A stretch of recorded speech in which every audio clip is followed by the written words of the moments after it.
Hello traders, this is John Kicklighter, Chief Strategist for DailyFX.com with a Forex strategy video in which we're going to talk about trading conditions and a particular type of trading approach that we can consider ahead of very significant event risk later this week. Now, it's a very fine line between picking tops and bottoms and playing corrections. They're technically the same thing, yet when we refer to picking tops and bottoms, there's usually a connotation of it being a lower probability scenario. However, we can do this in such a way that we can improve the probabilities a little bit more in our favor. And that has a lot to do with the knowledge of major fundamental event risk and a little interpretation or extrapolation from knowing how the market is going to react as a whole with that event risk ahead. So I want to take a look at a couple charts here with you. This is the Euro USD. Very remarkable drop to the downside. I traded this one last week and it was one of the best trades I've had in a while. But I booked through the end of this past week and decided I did not want to hold it over the weekend because there was a strong probability that we can actually see a potential correction to the upside. All right.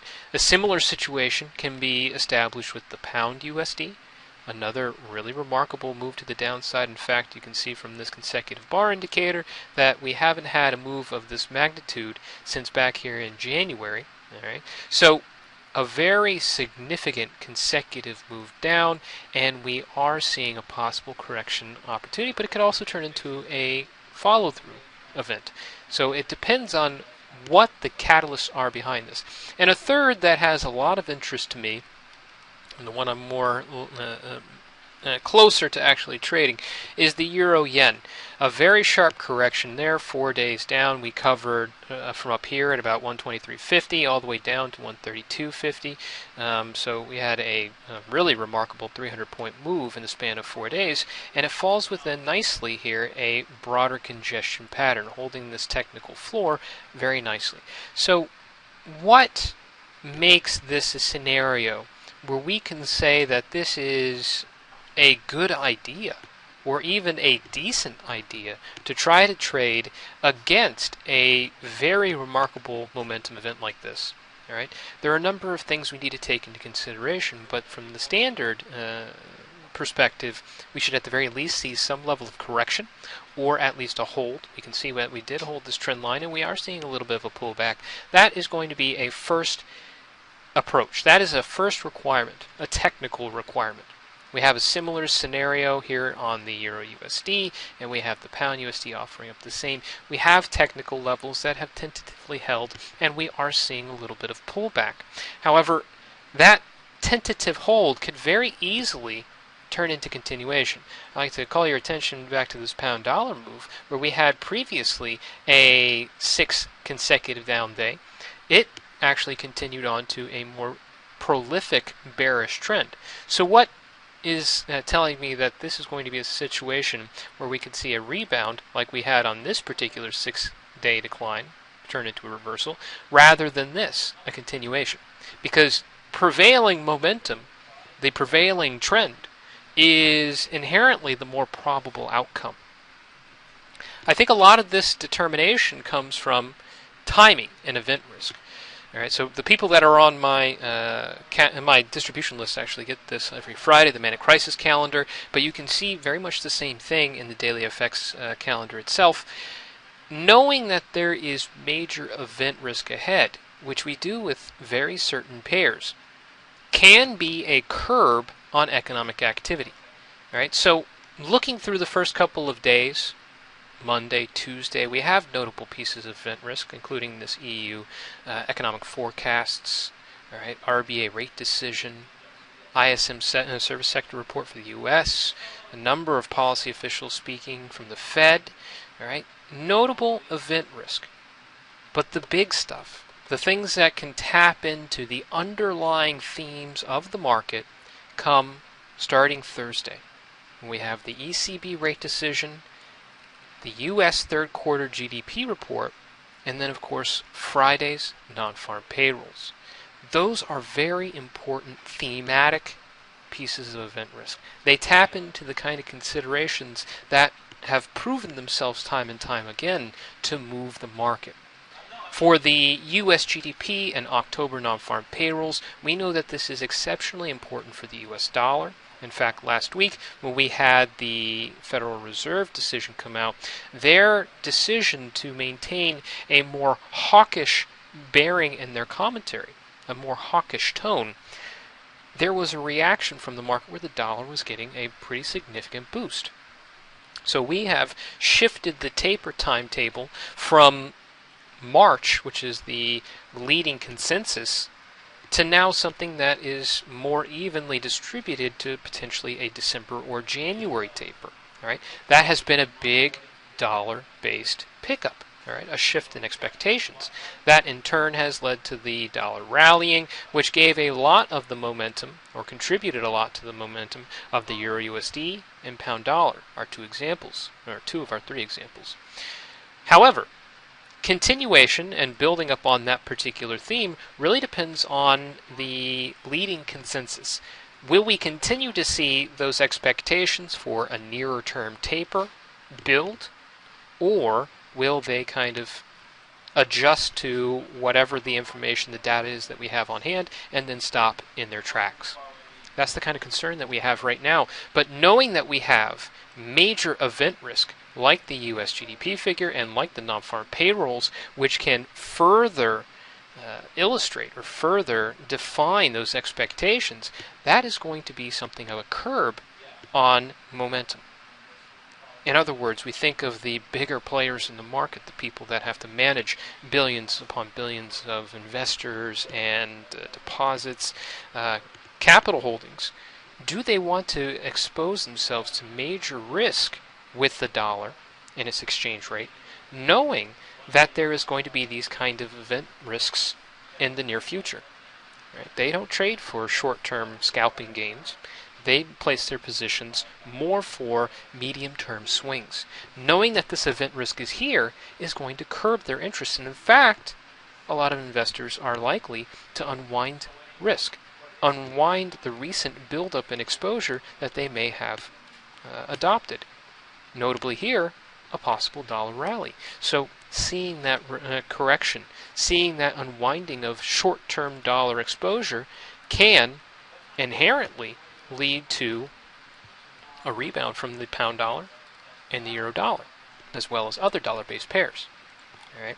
Now the euro dollar is an interesting one, and this is where my interest is doubly significant for the euro USD, but it also illustrates very clearly what I'm looking at for the euro yen. Is the euro individually has its own exposure, so this is applicable to all euro-based pairs, but it is certainly stronger for the risk themes on the euro yen and the euro risk and Fed themes for the euro USD. Because you have to remember that with the taper speculation, we have a ebb and flow in risk-taking in general. But from the euro side of things, we're looking at an ECB rate decision on Thursday. And last week, one of the big contributors for the euro's rapid descent was a significant downturn in inflation data. All right, so the Eurozone inflation figures came out to a substantial 0.7% annualized growth. Previously it was 1.1. This is well below the ECB's target and offers them plenty of room to adjust monetary policy in order to accommodate other problems that they're having in the region, like Greece's ongoing recession, like Portugal still on shaky ground when it's supposed to soon re-enter the market. Right? They can answer a number of problems should they introduce a new stimulus program. This is a risk. It's not realized. It's only a probability. However, knowing that that probability could be quite significant has led the euro to a significant downturn. But do you want to position yourself for, let's say, a rate cut from the ECB or a significant stimulus upgrade when it's still not the common approach that they have taken over the past months? There's potentially some correction to do here. All right? So when we're talking about picking short-term bottoms and tops, there is inherently a lower probability of success. However, when we're talking about major event risk that is naturally going to curb these kind of moves, curb this momentum that is necessary to reverse prevailing trends and to see risk aversion, or to see the dollar really pick up and rally. Those are counter trends. They need support. They need momentum to really overcome those uncertainties. All right. So in turn, we're actually going along with prevailing themes, not necessarily for the medium to long term. We're just picking pullbacks in dominant trends that are taking advantage of known event risk that much of the market is likely to respond to.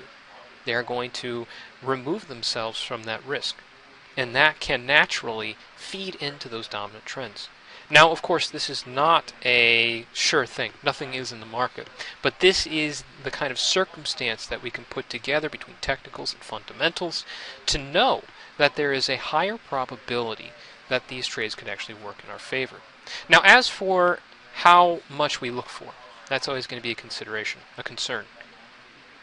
We have major event risk on Thursday and Friday, so inherently we would say from Monday evening, where we're at right now, into Tuesday and Wednesday, we have considerable amount of time. Let's say we have approximately 48 hours, maybe up to 72.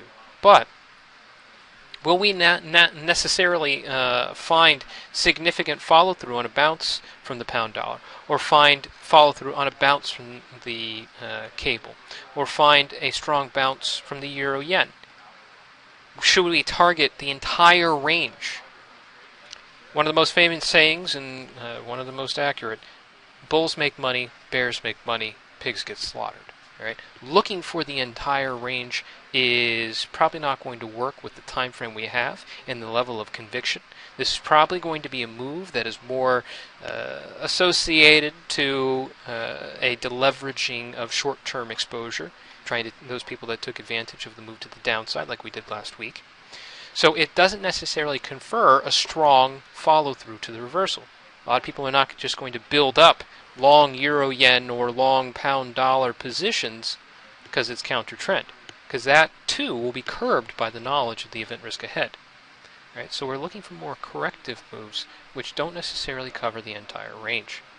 Now, of course, all of these pairs, all three, euro dollar, pound dollar, and euro yen, can all be undermined by a single fundamental theme if it decides it wants to rear its head, and that's risk trends.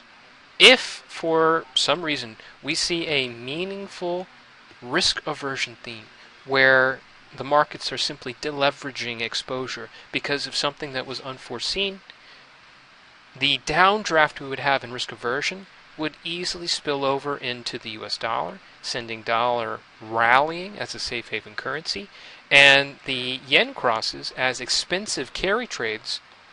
You can see how high the euro yen is here, will unwind as well, along with all the other yen crosses. So there is certainly exposure, but seeing a market-wide risk reversal under the precepts that we do have major event risks that can tap into those risk trends, namely the Fed's taper timetable, it will be a lower scenario probability. This is why we talk about these concerns, yet we have to plan for the most probable scenario. All right? So that was a little breakdown of picking tops or bottoms, as we can see it on one hand, but really what we're talking about is taking advantage of market conditions and technicals when they combine. All right? So take a look at these pairs, take a look at the event risk, and absolutely be aware of all the major event risk and themes that we have due in that week. Good luck trading out there, guys. We'll do another Forex strategy video tomorrow.